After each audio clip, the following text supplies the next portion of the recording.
Adventures in Time and Space. Transcribed in future. Dimension. On stage tonight, Dimension X. Another in the Wheaties big parade of exciting half-hour presentations. Say, tomorrow's Saturday, you know, and maybe you don't have to show up for work. A whole swell summer day for just what you want to do. So, start off with a big holiday bowl of Wheaties at breakfast and just see how it sparks up the morning. Wheaties are whole wheat, you know, and I don't have to tell you what good, sturdy nourishment that is. So, if you got fish to catch or golf to play or maybe a hike to take, just see how Wheaties can make it all a lot more fun. You know what? Why, lady, mister, it's just because you feel good when you've had your Wheaties. Go on, try it. Just you see how Wheaties at 7 and health at 11.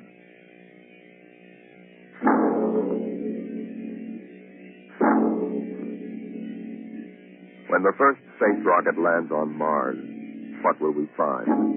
Will we be welcomed with open arms, or will the Martians treat us as invaders? Only one thing is certain. Someday a giant metal ship will take off from Earth to travel through the black velocities, the silent gulfs of space, to descend at last into the darkness of the upper Martian atmospheres. And on that day, man will finally know the answers. The day we first land on Mars.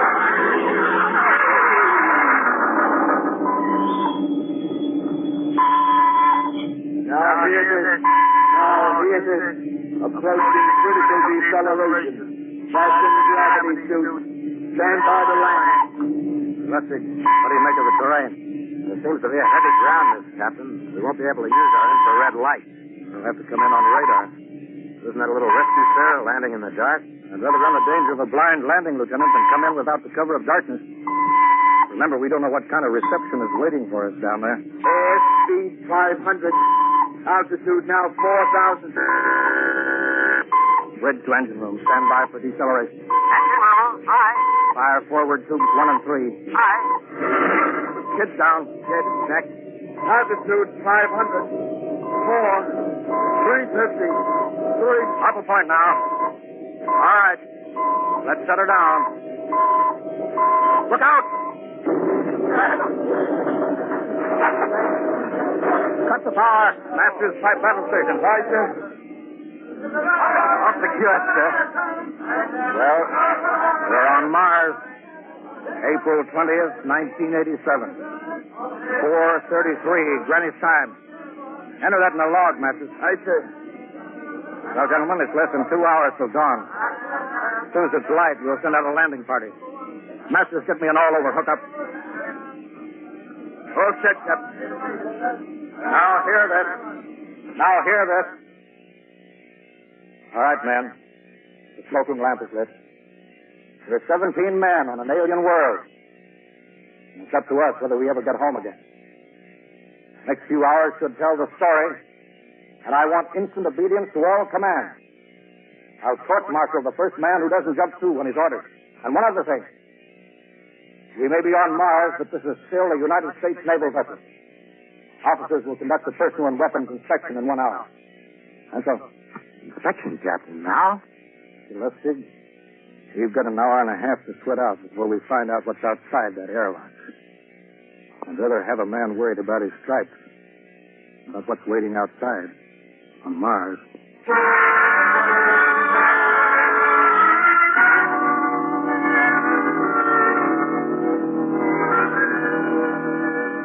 Now, hear this.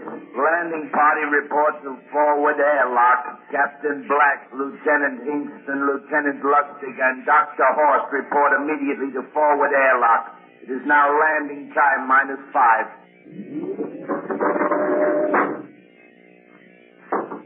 Where is to go? Where's the captain? Who knows? What difference does it make? Just want to get it over with, that's all. Has anybody had a cigarette? I think you're smoking too much, Lieutenant Lustig. Are you nervous? Lay off with your horse. Wondering what's hidden outside underneath that ground mist? Very unusual planet, Mars. Why? There's an atmosphere. Wonderful thing, atmosphere. Where you find one, you find life. You mean Martian? What do you think they'll look like? No, intelligent life can take many forms. You mean they may have green skins and eyes on stalks or something? The comic book conception is possible. Or they may have developed to a point that is far beyond us. Perhaps they have a science that can produce weapons far more dangerous than our atomic missiles. You think we may have to fight our way out? After all, we are invading. Now here's this landing time -2. Landing All time right. -2. We heard this. I know what I'd like to find outside that airlock. Good old Illinois. You ever been there, Rusty? Only in Chicago. You ought to see my hometown. Green lawns, big white houses. Sounds like my hometown. My grandmother used to have one of those iron deers on the lawn. Every Halloween, we'd paint another color. One time, we painted her black and white like a Holstein cow. Where does your family live, Horace? I have no family. When I was a child, they were gassed to death in the Dachau concentration camp. That's tough. Oh, it has its advantages. I have no ties on Earth. Nothing to lose now. I imagine I'm the only one on board who's free to enjoy our present peculiar position. All right, Lustig. You can button it up now. Aye, sir. Now, gentlemen, in 1 minute, we'll be the first men to set foot on Mars. Quite an honor, eh? As long as the medals are not awarded posthumously. Still uneasy, Dr. Horst? Captain Black, I've been uneasy ever since I can remember. On Earth and on Mars. Now, 30 seconds. Give me the intercom phone, Lustig. Masters? Aye, sir. Battle stations will be manned till we return. If we're not back in 2 hours, I want no rescue party sent out. Blast off and save the ship, you understand? Aye, sir. All right, gentlemen. 5 seconds. 4, 3, 2, 1. Lustig, open the outer airlock.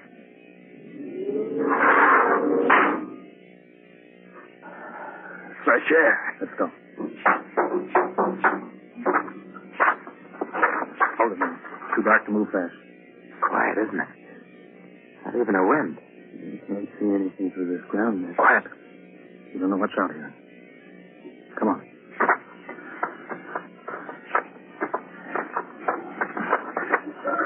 What's that? Quiet, Captain. I could swear that sounded like a rooster. I don't hear it anymore. A very unlikely sound. A rooster crowing on Mars. Kingston, set that machine gun 25 yards to the flank. We'll stay here till the ground mist lifts. Aye, sir. What do you make of the ground, Horace? Grass. Plain grass. You can see some large foliage there where the mist sends out. What's that? Hold your fire, you fool! Some kind of wild animal. I hit it. I could see the traces, but it's still standing. Come on, Horace. Doctor, where are you? Up ahead. Admiring the wild animal. Careful, Horace. Wait for us. Don't worry, Captain. It's an iron deer. A lawn ornament. That's impossible. It's hollow. Interesting, isn't it? A whitewashed Victorian iron deer. Sitting on a lawn in the middle of Mars. I don't understand. Look around. The mist's lifting. Captain, look there. A house, a regular old-fashioned house. On Mars. Good Lord. I haven't seen carved scrolls and gingerbread like that in years. Look at that port swing. Your ring. There. I told you it was a rooster, Captain. Give me the glasses, Lustig. I want to take a look through that front window. What? There's an upright piano. Some sheet music on it. Lustig, it's beautiful Ohio. Beautiful Ohio? That can't be. Look there, Horace. Do you think that civilizations of two planets could be identical? No. That specific variety of geraniums is only 60 years old on Earth. Is it logical they should develop in Mars? How about that port swing, that piano, and beautiful Ohio? No, it's impossible. Captain Black. This looks like the town I was born in. Well, it looks like my hometown, too. I've thought of something, sir. It's the only solution. Maybe we're not the first ship to reach Mars from Earth. That's the only answer. That's impossible. Has there been space travel that couldn't be secret? Do you have any idea what ships cost, what industrial power is needed? There's got to be some logical reason. Captain, I think perhaps we might find out. The light just went on in that house. Kingston, cover that door with the machine gun. Aye, sir. Come on, Hart. You ring that doorbell. There's got to be a scientific answer to all this.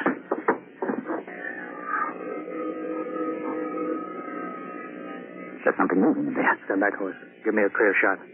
Maybe a Martian. Can I help you? We were looking... Well, if you're selling anything, it's much too early. No, wait a minute. What town is this? What do you mean? Are you census takers? No, we're strangers here. We want to know how this town got here. This is a game. No, it's not a game.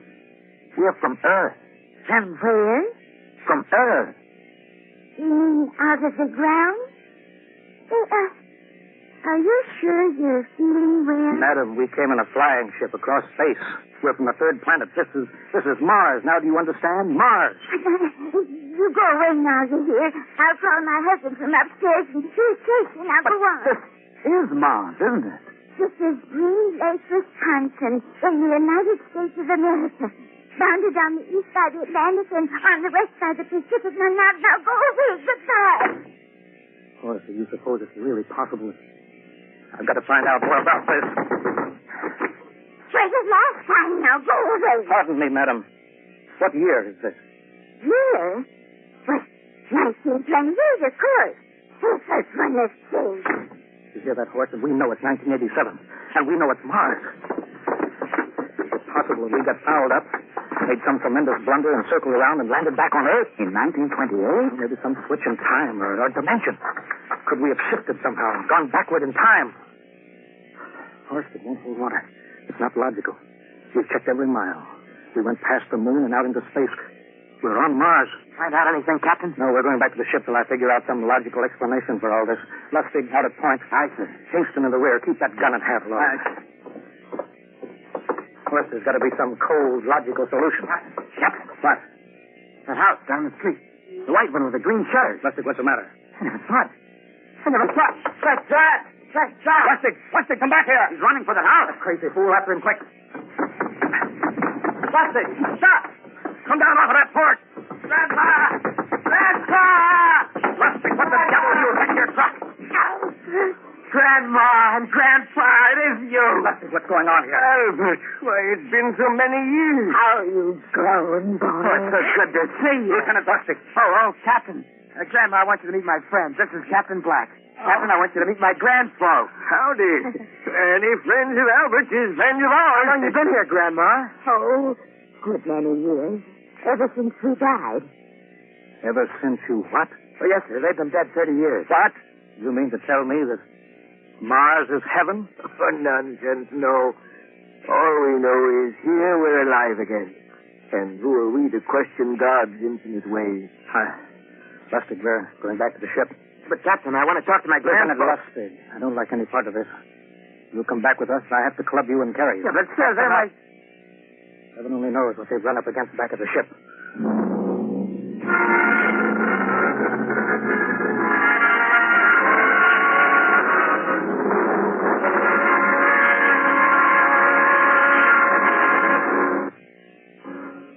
Dimension X will continue in just a moment. Well, now let's come back to this for a moment. And what's more appropriate than Wheaties and baseball? You'll see what I mean as I introduce Ed Prentice, who has a special treat for you. Carry on, Mr. Prentice. Folks, I'd like to have you meet a good friend of mine and a prominent member of a fine little organization known as the Chicago White Sox, Mr. Lucius Benjamin Kaplan. Ooh, Ed, don't say it like that. Whoever heard of a ball player named Lucius? What if I went around calling you Paul Edward Finney? Let's just make it Ed and Luke, huh? All right, Luke. Say, just how long have you been with the White Sox? Over 20 years, Ed. Golly, I played in darn near 2,500 games. Then it bat almost 9,000 times. Man, I'm from way back. Well, Luke, you don't look it. How do you keep up the pace, anyway? Well, Ed, I sleep good. I eat good. I eat mighty good. Eat is about 4 mornings a week. Those little old flakes put a lot of snap, even in an old-timer like me. Must be because they're 100% whole wheat. I sure like Wheaties and milk and fruit. You know, Luke, that's exactly what I hear from a lot of ball players and plenty of other people, too. No wonder they call Wheaties the breakfast of champions. Well, thanks, Luke Appling and Ed Prentice. You know, folks, you may not be a champion ball player, but Wheaties can help you feel like one. So try 'em. Wheaties, that is. See how Wheaties at 7 can help at 11.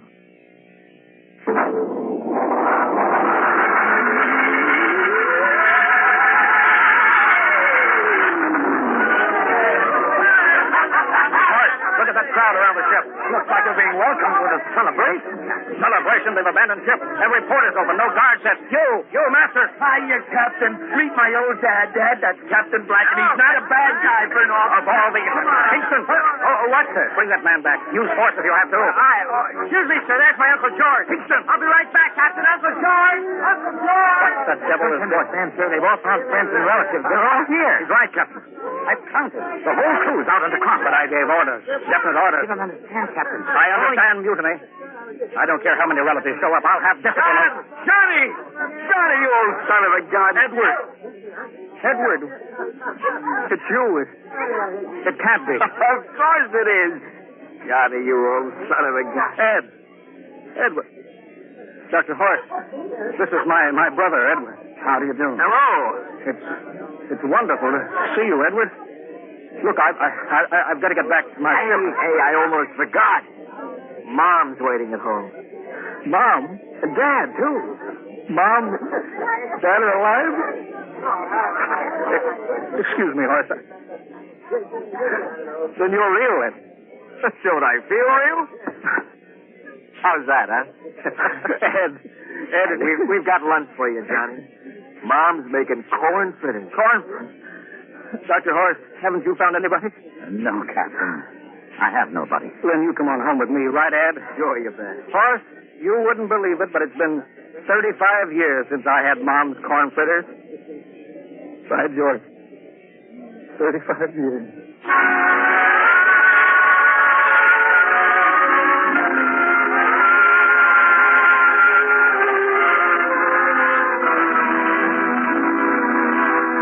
And there's plenty more in the kitchen, so don't hold back, Johnny.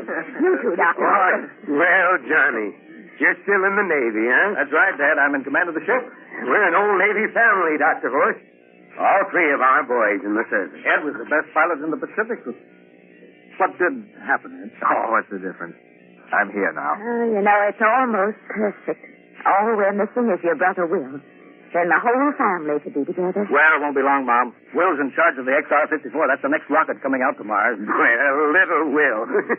When does he leave, Johnny? Takeoff scheduled for September, but it depends on what we report.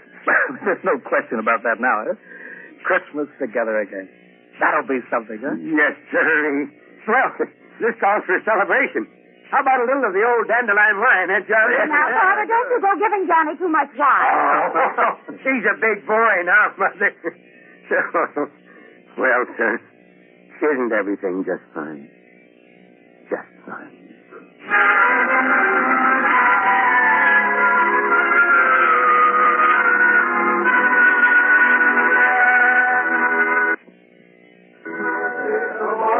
The candlelights are gleaming on the banks of the water far away.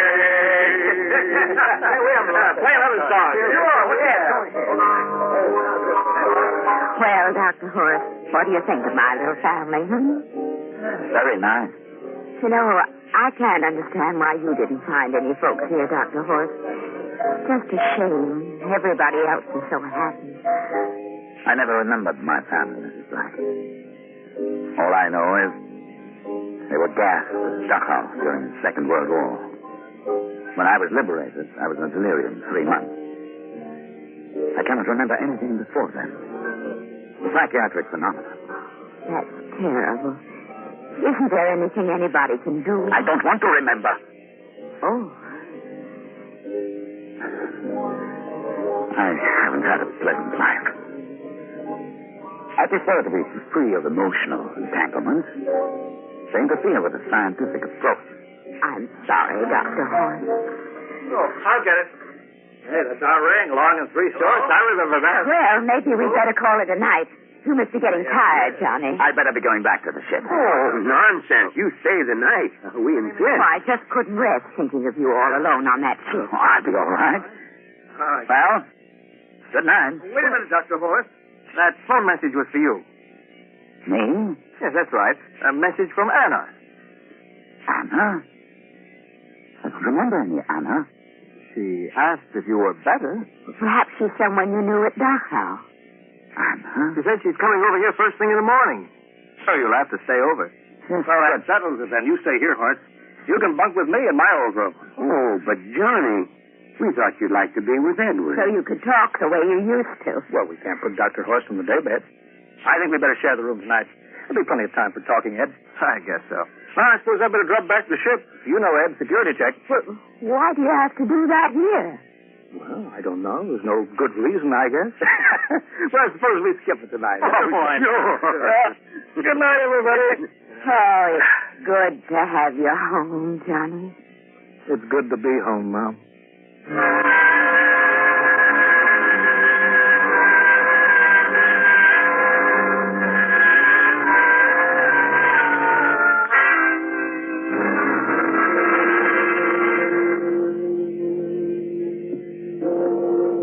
Captain Black. Are you asleep? No. Just been thinking about what we were expecting. Cream-skinned Martians with eyes on stars. All the time it was only Mom and Dad and Edward with me. Oh, it's funny what tricks your imagination can play on you. Yeah, I guess Mars is heaven, Horst. I've been thinking about Martians, too. Captain, just suppose there were Martians, and they saw us land. Suppose they thought of us as invaders. What would be the best weapon they could use against our atom bombs? I don't see what you're getting at. They would want to disarm us first, to wipe out all suspicion, to make us feel at home.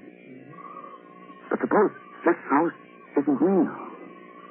Suppose the people are just images, stolen from our own memories, by Martians, created for us by telepathy, hypnotism. That's the craziest theory I ever heard. That's why there was no one for me. Because in all my life there is no happy memory, no real loved person. Well, how about that phone call from Anna? Yes. Anna. I didn't remember who she was, but I do now. I just remembered. When I was freed from Dachau, sick, delirious, I raved about a wonderful, kind nurse named Anna that took care of me. There you are. It's logical. She's coming to see you tomorrow. But there was no Anna.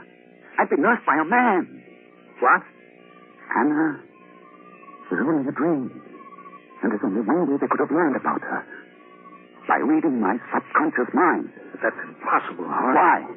The whole crew was thinking of home. Suppose the Martians read our minds. But if there are Martians... If there are, they have us separated. Each man in a different house. Sleeping. Trusting. No one at the guns. There's my pistol downstairs. Do you think there's something to this, Horst? It's a perfect trap, Captain.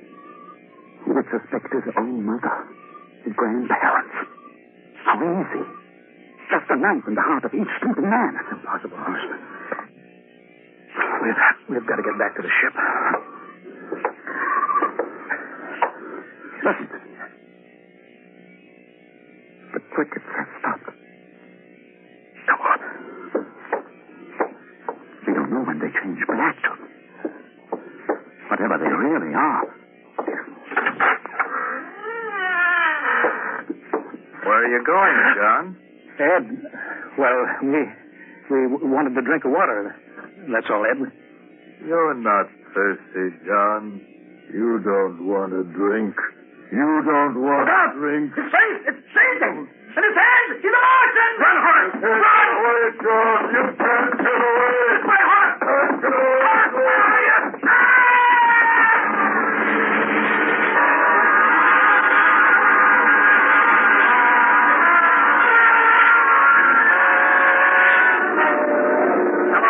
Hello, can you hear me, Earth? This is Captain John Black, the XR-53, calling from Mars. I've locked myself in the ship, but they've crippled it. I can't take off or fire the guns, and they're coming for me now, the Martians. I'm all alone here. All the rest are dead. Hingston, Lustig, Dr. Horst. Poor Horst, he didn't even reach the door. Listen, they're trying to break through the hall now. Edward and Mom and Dad and all the folks. But they're changing now. Melting and changing back into... They're Martians. Can you understand me? Martians, not men. They made us think that Mars was heaven and we fell into the trap. Can you hear me, Earth? You've got to stop the next rocket. Tell my brother Will. Tell my brother Will not to come. They'll trap him too. They'll kill them all. Hello, can you hear me, Earth? This is John Black on Mars. Hello, Earth. This is John Black on Mars.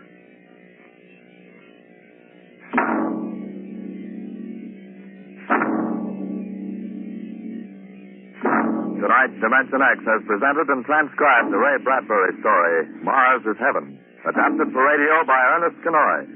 Featured players were Wendell Holmes as Captain Black and Peter Cassell as Dr. Horst. Your narrator, Norman Rose. Music by Albert Berman. Engineer, Bill Chambers. Dimension X is produced by Van Woodward and directed by Edward King. Robert Warren speaking. In a moment, we'll tell you about next week's show. And now, here is your Wheaties man, Frank Martin. Folks, tonight we've a special guest for you. Here he is, Joe McRae. Hello, Frank Martin. I kind of expected to see a package of Wheaties sticking out of your pocket. What? Did I forget him? You must like Wheaties, Frank. Sure, don't you? You bet. I'm joining the big parade of Wheaties programs, you know, with Tales of the Texas Rangers come Saturday night. That promises to be real entertainment, Joel. I understand these are true stories of the Texas Rangers. Absolutely. Each story is straight from the Texas Ranger files. Well, we're mighty proud to have you join us, Joel, with this new program. We'll all be listening on the same NBC station Saturday night for Joel McRae in Tales of the Texas Rangers. Okay, Mr. McRae? Okay, partner. Good night. Good night, Joel. And friends, be sure to listen Saturday, that's tomorrow night, to Joel McRae and his new program, Tales of the Texas Rangers. And get your Wheaties, everybody. And this is the Wheaties man, Frank Martin, inviting you again to listen tomorrow night to Joel McRae in Tales of the Texas Rangers on the Wheaties Big Parade. See you then. Next week, the story of the strangest case ever recorded in the files of the Bureau of Missing Persons. The case of the Man in the Moon. You'll hear the whole story next week when we venture once more into the unknown world of... Dimension